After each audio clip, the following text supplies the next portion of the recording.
according to the plan, we'd like to give a short recap, a short summary.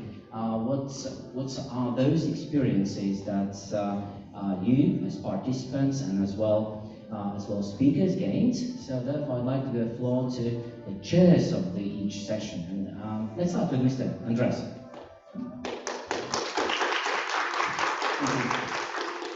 So early in the morning, we were able to experience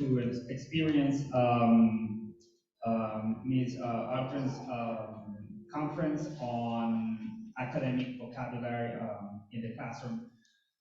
Well, she was introducing us to ways in which students can engage in a more freely way to certain vocabulary that otherwise they will not know.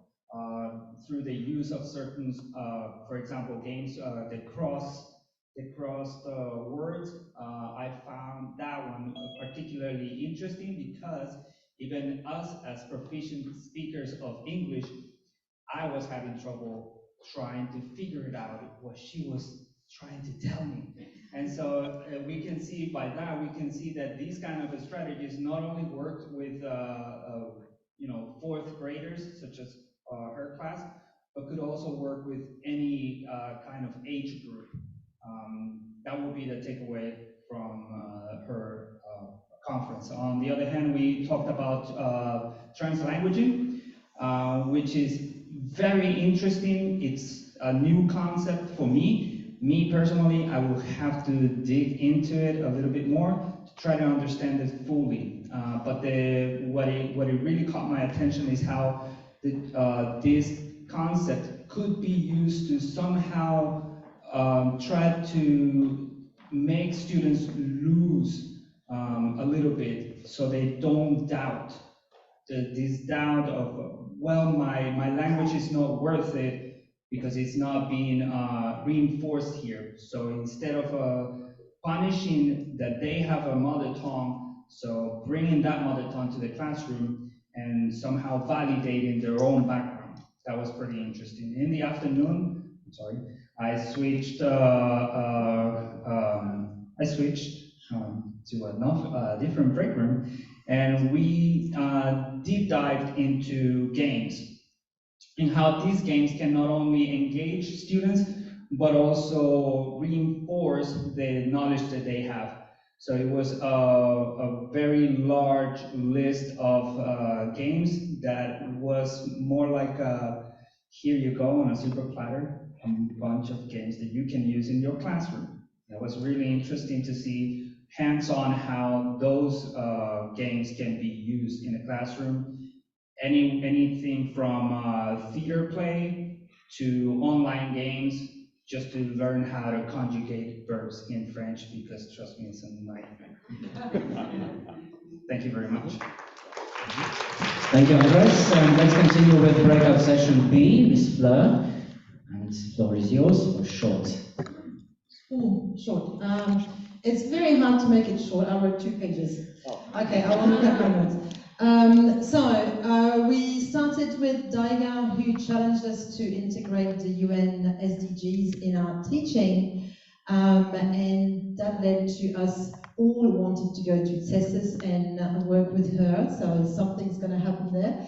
And then we continued with Olga, who taught us how to ask meaningful questions, and also was extremely efficient at giving us very practical tips that we could use right away in the classroom. And then finally, in the morning, Aneta and I presented our action research that we started as research students that we are, to try and implement a strategy around retrieval practice to help grade 8 students develop their use and understanding of biology terms.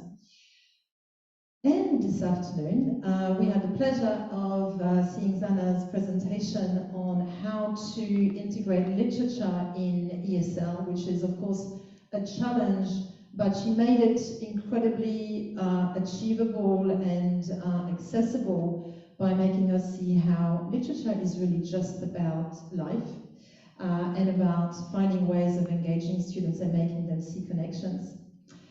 So I wish that could just go on forever. Was that short enough? Thank you very much for taking care of session B. Let's move on with Germans. Mr. Germans with breakout session C. So, first of all, I would like to begin that I'm very grateful to everyone. Thank you for coming here today. It means a lot. And before I start to discuss my breakout room, I would like to highlight that we had a huge variety of different workshops, lectures, lessons today, and all of them were very inspiring, educative, and enlightening.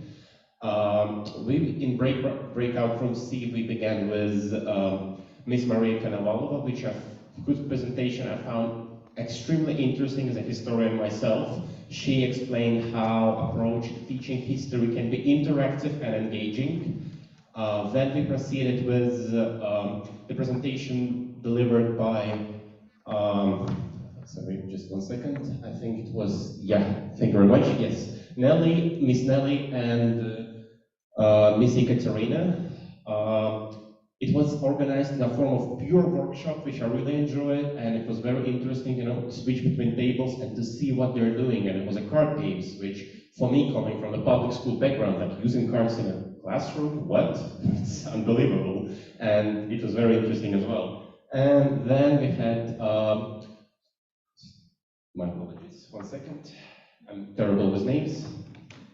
Sandis Taunek, which I also found very interesting because the presentation was also about history, but at the same time it was very different from what Miss Maria was teaching us. It was about more a gradual step-by-step approach toward teaching history. And then we switched, and I went to the breakout A, and then there, Ms. Brenna, and it was like completely different experience because it was very different from what I observed in the breakout room C.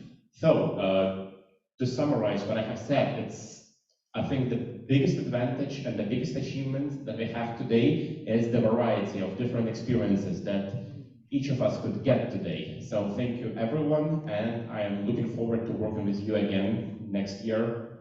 Thank you. Thank you. So it was a promise, right? It was a promise. Yeah. Okay, right. And Mr. Vladislavs took care of remote sessions. Yeah.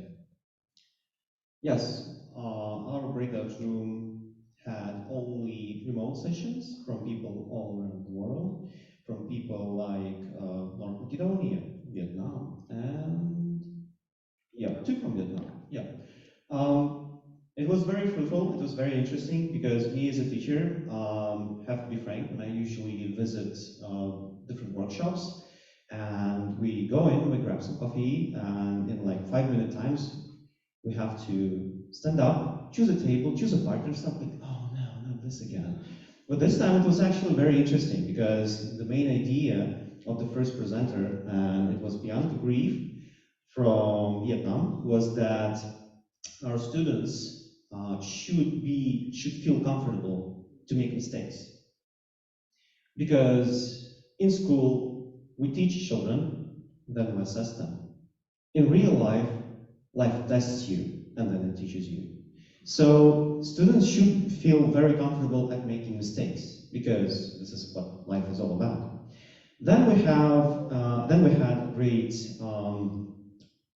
discussion with Andreas Galanos from North Macedonia, and he's actually from Greece originally, if I recall correctly. And we have a session about the ChatGPT, and basically we discussed the nature of it, the possibilities of it, what it can do, and of course I gave my 2 cents because in my field of work I do ICTs and computer science. Automated generative things are not something new. We had those for like past 10, 12 years. And what I usually say to my students is that to make a copy of someone's work is cool, but to make a copy that no one would distinguish, that they would be totally identical, indistinguishable, that's professional. And chat systems, generative systems cannot do that. The 2 main things that automated systems do get wrong most of you most probably have seen the pictures, automatically generated pictures from AI. They always do get two things wrong: teeth and number of fingers. So you, as a teacher, do know when your student submits your work that was automatically generated, you might see through it as like, oh, come on, that student could have provided the work at that level, or vice versa.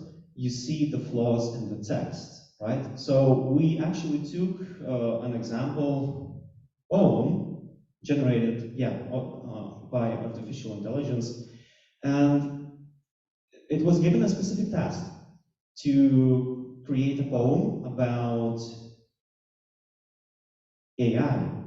And it went on a pattern, and once it kind of got through all of the words that rhymed in that pattern, and it does get to a point when it can no longer find a word that rhymes and does provide meaning, right?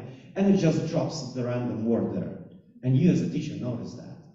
So we talked about patterns, amongst everything else. And the last presenter was Luc Turner from Vietnam, the Renaissance International School of Saigon. And so basically, he showed our school a couple of years ago. So they are in the process of providing more support to mother tongue, to different languages, to provide the, I'm bad, well, this is what I'm bad at, the language support. So basically they shared with us what they are planning to do with language support and how they will transition from primary to Messy Years program to the MYPs, yeah, to the DPs. Sorry, I had to. Thank you. Right, thank you very much.